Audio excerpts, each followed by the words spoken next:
Hermanos, ¿se escucha bien? Sí, excelente. Bueno, hermanos, Dios nos bendiga enormemente en la meditación de su santa palabra. Este domingo vamos a continuar, hermanos, con esta serie de estudios que iniciamos hace un buen de semanas, la identidad cristiana, y nos hemos detenido precisamente en la sexta característica de la identidad cristiana, que es la limpieza del corazón. Cada vez que estamos adentrando a una bienaventuranza más, a una característica más del cristiano, me percato que cada una de estas características viene siendo más profunda que la otra. Por eso hemos considerado y nos hemos detenido mucho en este tema de la limpieza del corazón. Esto fue tomado precisamente de Mateo capítulo 5, versículo 8. Bienaventurados los de limpio corazón, porque ellos verán a Dios. Entonces, hermanos, nosotros establecimos precisamente la semana pasada y antepasada que para poder desarrollar esta característica que debe de tener el cristiano, lo íbamos a precisamente a poner sobre 4 enfoques. Iba a tener 4 vertientes. En las dos anteriores semanas miramos precisamente, desarrollamos el concepto de la limpieza de corazón. Y dijimos, nos hicimos la pregunta, ¿qué significa ser limpio de corazón? Y dijimos en primer lugar que es una limpieza, que es una pureza que toca o que debiera tocar el centro de nuestro corazón. Esto es el centro de nuestra personalidad. Dijimos que el corazón es el asiento de la vida física, pero también explicamos que estábamos refiriendo particularmente al corazón como el asiento de la naturaleza moral y de la vida espiritual. Por eso el corazón está relacionado con la mente, con el alma y con el hombre interior. Cuando nosotros hablamos precisamente de esa limpieza que toca el centro de nuestra personalidad, quiere decir que se va a limpiar, se va a purificar todas aquellas áreas que conforman el corazón, el intelecto, las emociones, la voluntad y la conciencia. También dijimos en segundo lugar, hermanos, a la pregunta que nos hicimos, ¿qué significa la limpieza del corazón? Dijimos en segundo lugar que es una limpieza, es una pureza que restaura el corazón a su estado original. Y por eso miramos la condición del corazón del hombre antes del pecado. Y miramos que precisamente ellos de alguna u otra forma mantenían esta pureza basándose en 3 elementos importantes: la adoración, la obediencia y el amor. Ahora, en este momento, hermanos, vamos a ver el segundo enfoque de la limpieza del corazón, que viene siendo el medio para lograr la limpieza de corazón. Seguramente usted ya comprende o ya más o menos sabe cuál va a ser el rumbo que vamos a tener, pero me gustaría retomar algunos versículos para que nos sirvan de contexto y precisamente dar respuesta a la pregunta: ¿y cómo se obtiene esa limpieza de corazón? Porque hemos planteado estas circunstancias y todos queremos esa limpieza, porque bien dice la palabra de Dios, ¿no? O como dice la bienaventuranza, bienaventurados los de limpio corazón, porque ellos verán a Dios. Pero también dice ahí en el libro de los Hebreos que sin santidad nadie verá a Dios. Además de que este es un mandato por parte de nuestro Dios: sed santos porque yo soy santo. La realidad de todo esto, hermanos, es cómo se obtiene la limpieza de corazón. Tenemos que checar y ver precisamente, hermanos, algunos textos precisamente que nos van a ir perfilando y dando contexto a la respuesta de esta pregunta. Dice Jeremías 17:9, engañoso es el corazón más que todas las cosas y perverso. ¿Quién lo conocerá? Pregunta. Efectivamente, aquí está estableciendo el profeta Jeremías que el corazón está enfermo, está corrompido, es corrupto, ¿sí? Está contaminado. Por eso también Job, en Job 14, versículo 4, hace una pregunta un tanto pesimista. Y dice, y la pregunta es esta: ¿quién hará limpio a lo inmundo? ¿Quién hará limpio a lo inmundo? Y la respuesta es nadie. Y también el mismo profeta Jeremías, en Jeremías 13:23, Hace la pregunta, ¿mudará el etíope su piel y el leopardo sus manchas? Y la respuesta a esta pregunta es no. Y sigue el versículo 23, así también podréis vosotros hacer el bien estando habituados a hacer el mal. La respuesta también es no. Pero más adelante el profeta Ezequiel va a dar precisamente algo que de manera profética se va a cumplir en el Nuevo Testamento.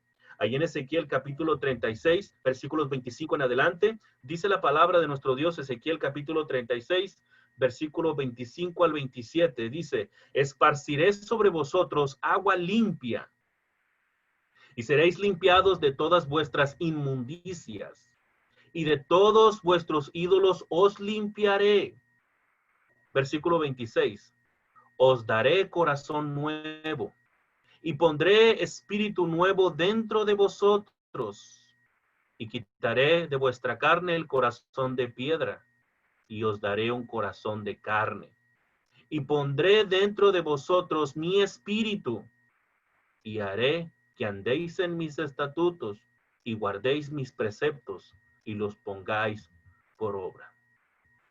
Hermanos, el medio para lograr la limpieza de corazón.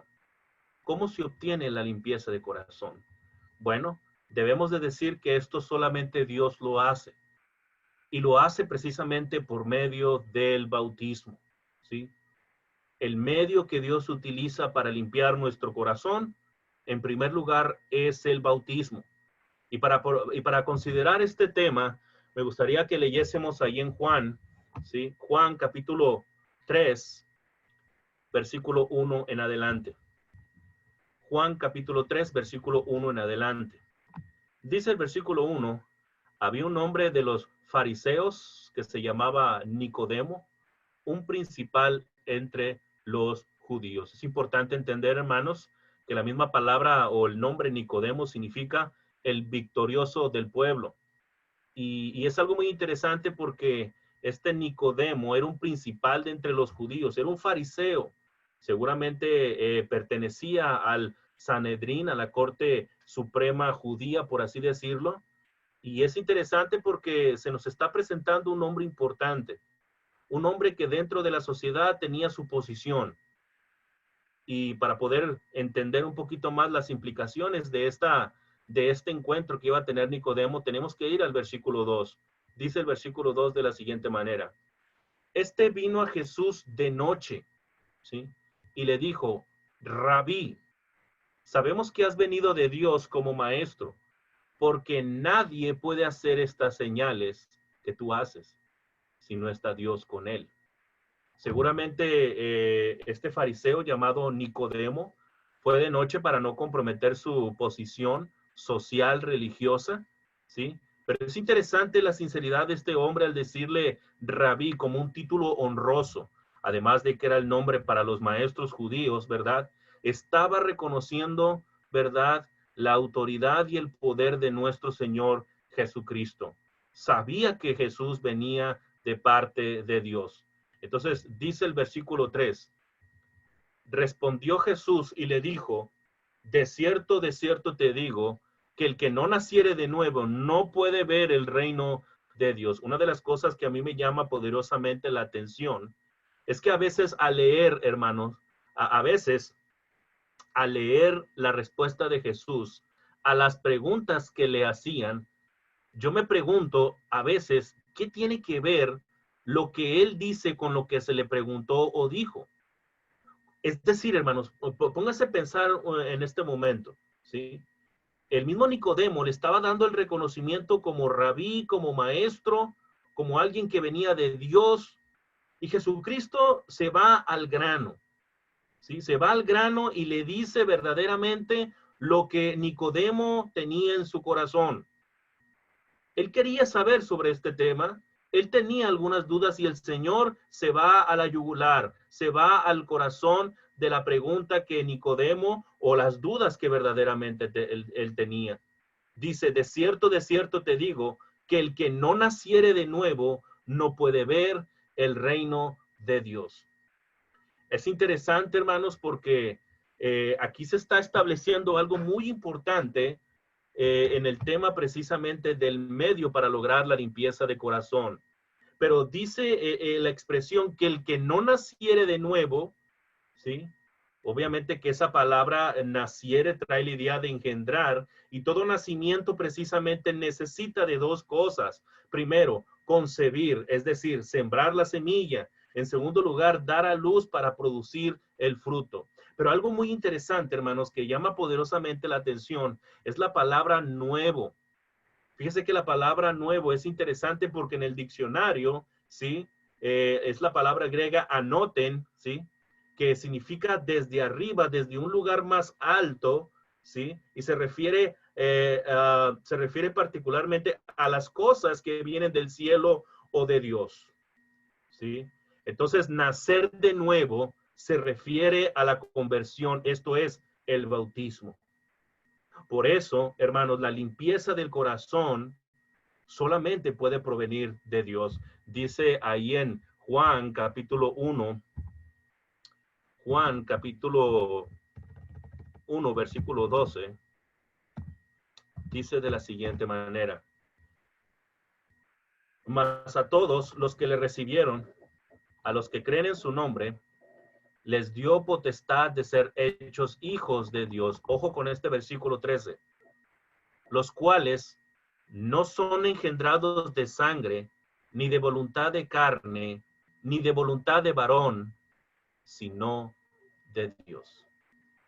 Esto es interesante, hermanos, cómo podemos correlacionar los versículos uno con el otro, pero particularmente, hermanos, esta expresión de nuevo, prácticamente Jesucristo le está diciendo a Nicodemo, bueno, lo que pasa es que los fariseos creían que ya pertenecían al reino de Dios por ser judíos, por ser hijos de Abraham. Pero el Señor le dice, el que no naciere de nuevo no puede ver el reino de Dios.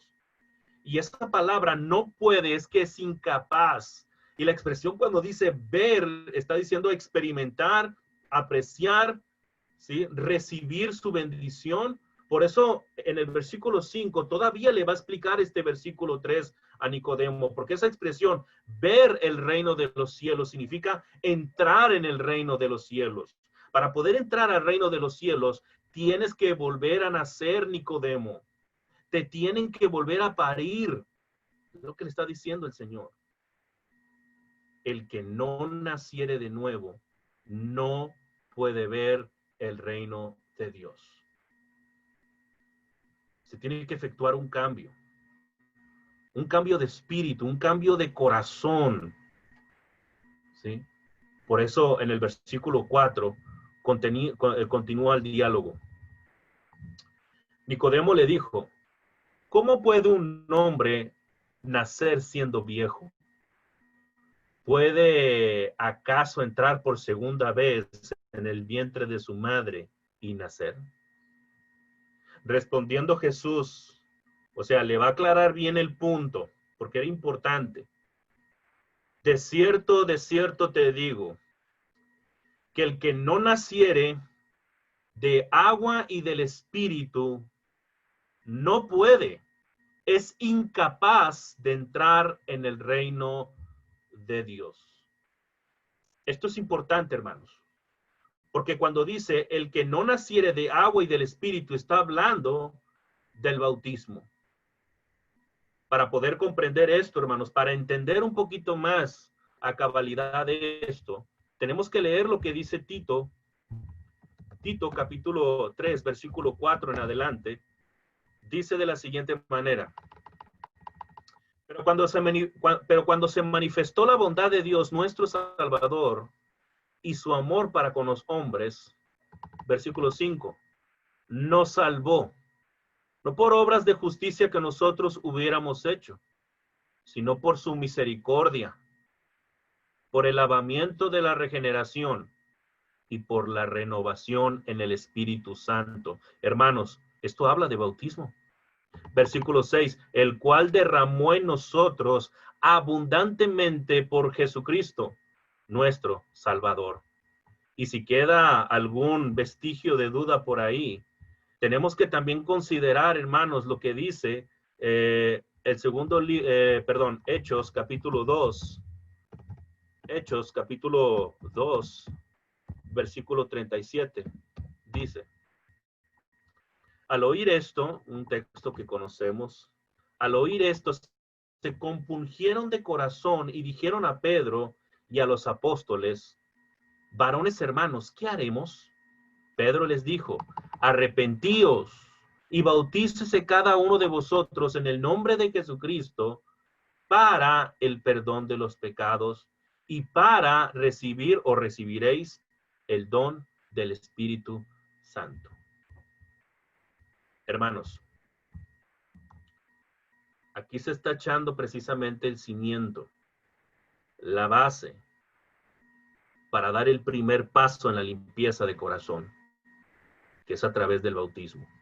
Y de esa manera, ser añadidos a la iglesia, ser añadidos al cuerpo de Cristo, al reino de Dios. El reino de Dios que es la iglesia. Hermanos, es interesante esto y dice allí el versículo 6 de ese capítulo 3 de Juan capítulo 3, versículo 6. Lo que es nacido de la carne, carne es. Y lo que es nacido del Espíritu, Espíritu es.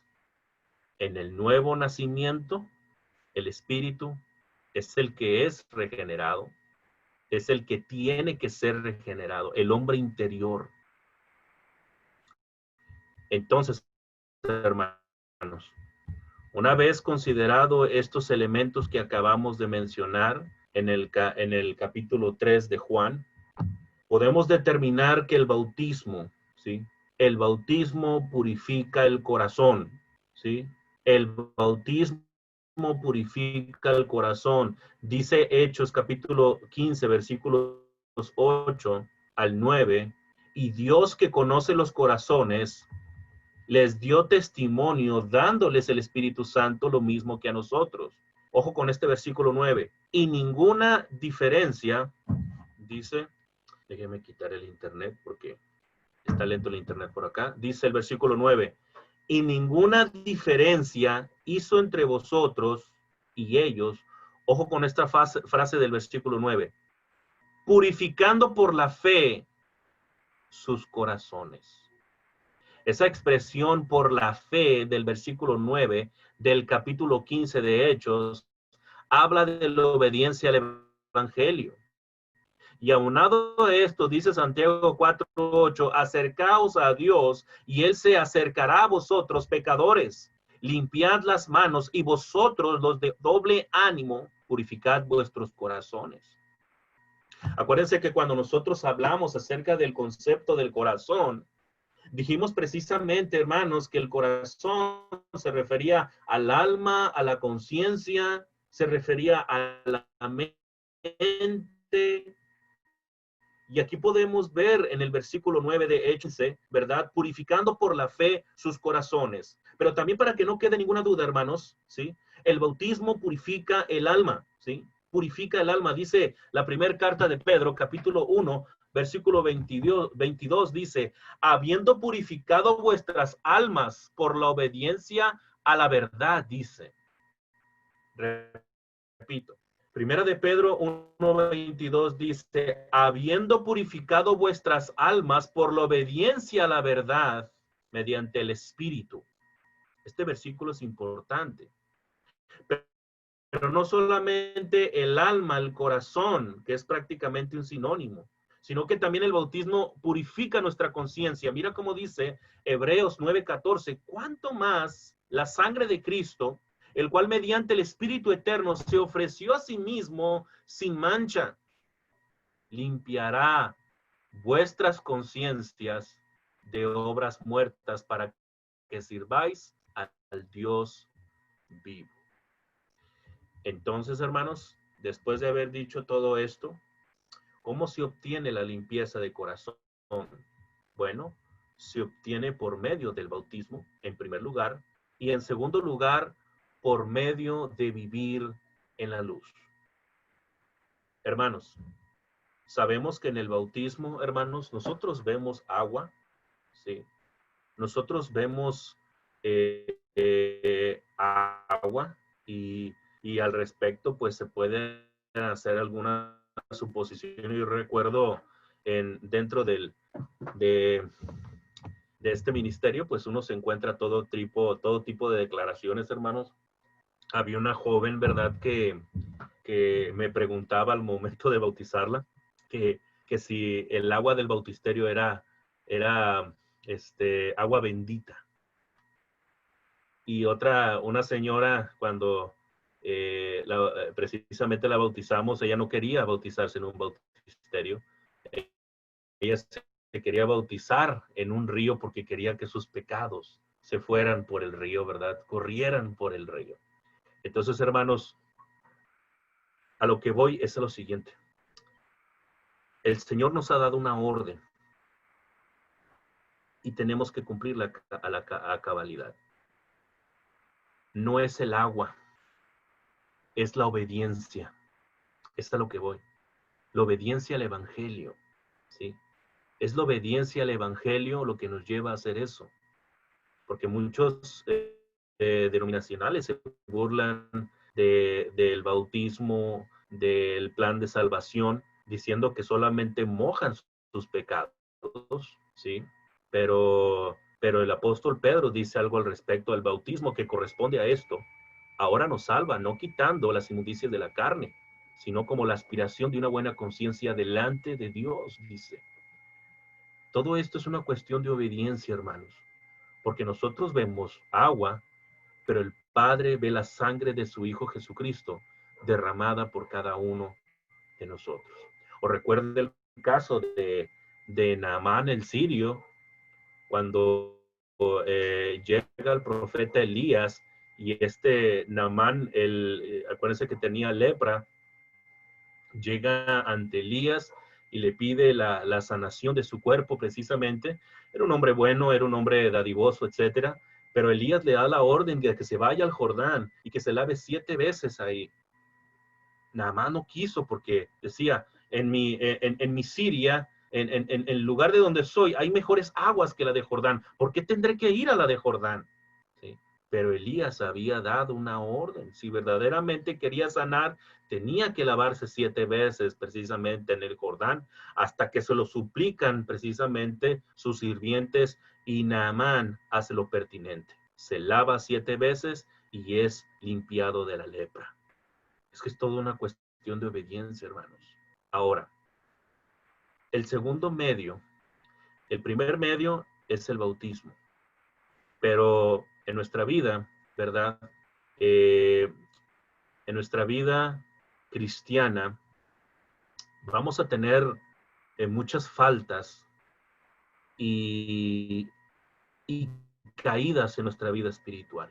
Por eso este segundo medio es muy importante para considerarlo en nuestra vida espiritual. La segunda cosa que debemos hacer, hermanos, para mantener esa limpieza de corazón es vivir en la luz. Vivir en la luz.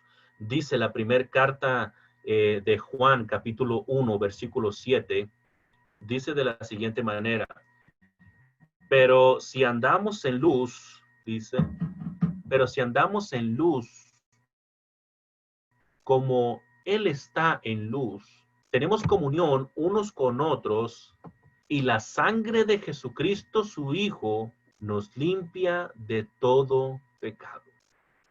Después del bautismo, hermanos, yo siempre lo he dicho, que la parte más difícil del plan de salvación no se termina con el bautismo, sino que se empieza. Porque después del bautismo uno debe de mantenerse fiel, debe de persistir en la lucha espiritual. Por eso es importante considerar este versículo 7. Pero la expresión, pero si andamos del versículo 7, pero si andamos, dice, habla de vivir, ¿sí? De comportarse como un hijo de luz. Pero si andamos en luz, dice, esta expresión habla metafóricamente, ¿sí?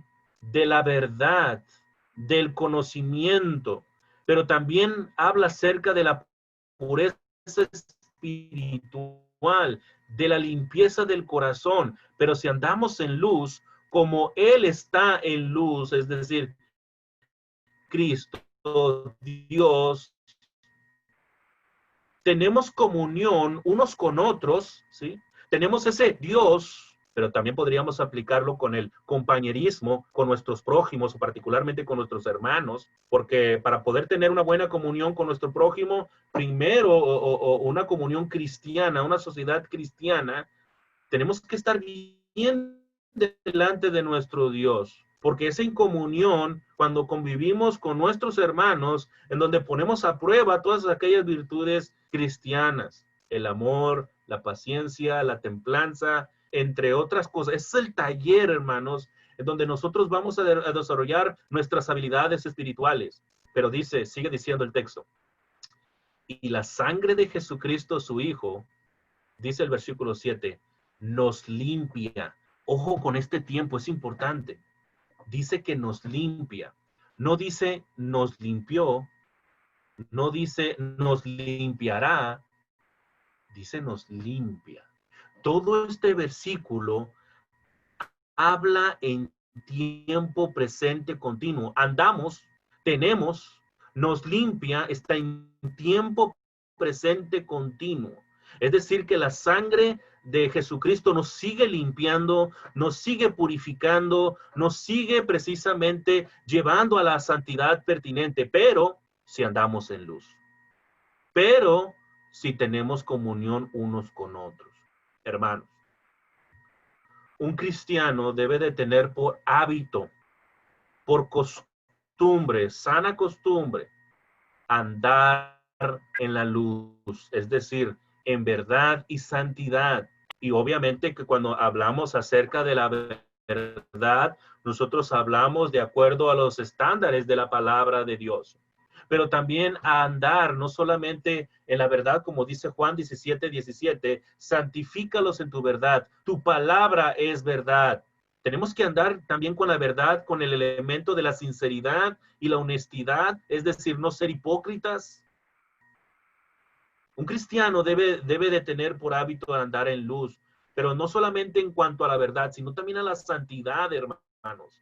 Y déjeme explicarle algo acerca de la santidad. Nosotros vamos siendo honestos. ¿Quién puede ser perfectamente santo moralmente hablando? ¿Quién puede? Ninguno. La historia nos cuenta, los evangelios nos cuentan que sí hubo un hombre que caminó aquí en la tierra, que era el Dios encarnado y que él sí fue perfecto en todos sus caminos, no se halló pecado en él. Pero ¿qué podemos decir de nosotros? ¿Se puede ser verdaderamente santo? La respuesta es sí. Déjeme decirle por qué. Porque a veces se tiene un mal concepto de la santidad. Fíjate que la santidad tiene 4 perspectivas. La santidad se refiere precisamente a algo que es apartado, a algo que es consagrado, a algo que está dedicado y limpio para el servicio de Dios. Y la expresión que se utiliza para santidad, agiazo, no está hablando de una pureza moral total, perfecta, sino que está en correlación y está vinculada, sobre todo en el Antiguo Testamento, a los instrumentos que estaban en el templo. Nosotros somos instrumentos de Dios. Nuestros cuerpos deben de ser instrumentos de Dios al servicio de Dios. Un cuerpo apartado, dedicado, consagrado para Dios, hermanos. Apartado del mundo, dedicado al servicio de Dios, consagrado en las cosas divinas, haciendo esa lucha constante de la vida espiritual. Por eso un cristiano debe de tener por hábito andar en la luz, en la verdad y la santidad, y no en tinieblas, es decir, en la falsedad y en el pecado. Dice la primera carta de Juan, capítulo 3, versículo 9, todo aquel que es nacido de Dios no practica el pecado. Esto se refiere, hermanos, particularmente que no hace del pecado un hábito, que está luchando contra el pecado. Todo aquel que es nacido de Dios no practica el pecado, no tiene como hábito el pecado, porque está luchando con él y porque la simiente de Dios permanece en él y no puede pecar porque es nacido de Dios. Hermanos, la manera de andar, su manera de andar, la manera de andar del cristiano resulta precisamente en una limpieza continua del pecado, a medida que el Señor perdona a los suyos, por supuesto. Puesto que quienes andan en la luz también participan del carácter de Dios, ellos llegan a caracterizarse por su santidad. Dice ahí la tercera carta de Juan, capítulo 1, versículo 11, amado, no imites lo bueno, sino lo bueno. El que hace lo bueno es de Dios, pero el que hace lo malo no ha visto a Dios. Por eso andar en la luz es participar del carácter de Dios. Sabemos cómo dice el Salmo, el versículo 9 o 5, no me acuerdo, el Salmo 119. Lámpara es a mis pies tu palabra y lumbrera a mi camino, a mi camino. Pero también es importante entender, hermanos, que cuando nosotros estamos constantemente en la luz, aprendiendo de la palabra de nuestro Dios, examinando los evangelios. Entonces, hermanos, esto es importante, andar en luz. Porque un cristiano auténtico, simple y llanamente, no anda en tinieblas, sino solo en la luz. Y su limpieza de todo pecado es continua. Por eso dice la primera carta de Juan, capítulo 1, versículo 9. Primera carta de Juan 1:9. Si confesamos nuestros pecados, Él es fiel y justo para perdonar nuestros pecados y limpiarnos de toda maldad. Entonces, hermanos, ¿cómo se obtiene la limpieza de corazón? Por medio del bautismo y en segundo lugar, por medio de andar en la luz. Y podríamos decir más al respecto, pero quisiera entrar al tercer punto. Antes de terminar, esto ya lo veremos más brevemente. Hemos visto, hermanos, estamos viendo el tema de la identidad cristiana, particularmente la sexta característica, la limpieza del corazón, y dimos el primer enfoque, que es precisamente el concepto de la limpieza de corazón. El segundo enfoque que dimos, ¿verdad?, es precisamente el medio para lograr la limpieza del corazón. Y en tercer lugar, esto ya lo veremos más brevemente, las evidencias que muestra el corazón limpio. Las evidencias que muestra el de limpio corazón. ¿Cuáles son esas evidencias? Bueno, hermanos, si un corazón ha sido limpiado, ha sido purificado, habrá en ese corazón un anhelo profundo por la santidad de pensamientos, motivaciones, actitudes y conducta. Repito, si un corazón ha sido purificado, en primer lugar, habrá un anhelo profundo por la santidad de pensamientos, motivaciones, actitudes y conducta. Por eso debemos incluir en nuestras oraciones diarias y sumarnos al pensamiento del salmista, ahí en el Salmo 51:10. Crea en mí, oh Dios, un corazón limpio y renueva un espíritu recto dentro de mí. La segunda cosa, hermanos, la segunda evidencia es, si un corazón ha sido purificado, en segundo lugar, habrá una conciencia plena de sus impurezas y de las batallas espirituales contra la carne. Esto es importante, hermanos. Quiere decir que cuando yo estoy limpio de corazón, yo voy a tener más conciencia de mis faltas y de mis pecados. Por eso dice en uno de las bienaventuranzas en el versículo 4, bienaventurados los que lloran porque ellos serán consolados. La tristeza que produce el pecado. Segunda carta a los Corintios, capítulo 7, versículo 10, porque la tristeza que es según Dios produce arrepentimiento para salvación, dice. Habrá una conciencia plena de sus impurezas y de las batallas espirituales que tiene día a día. Hermanos, es cuando se es más evidente esa lucha, porque nos estamos dando cuenta de la pecaminosidad de nuestros cuerpos, de cómo el cadáver que nosotros dejamos en el pasado quiere revivir, hermanos. Es una lucha constante. Hermanos, en tercer lugar,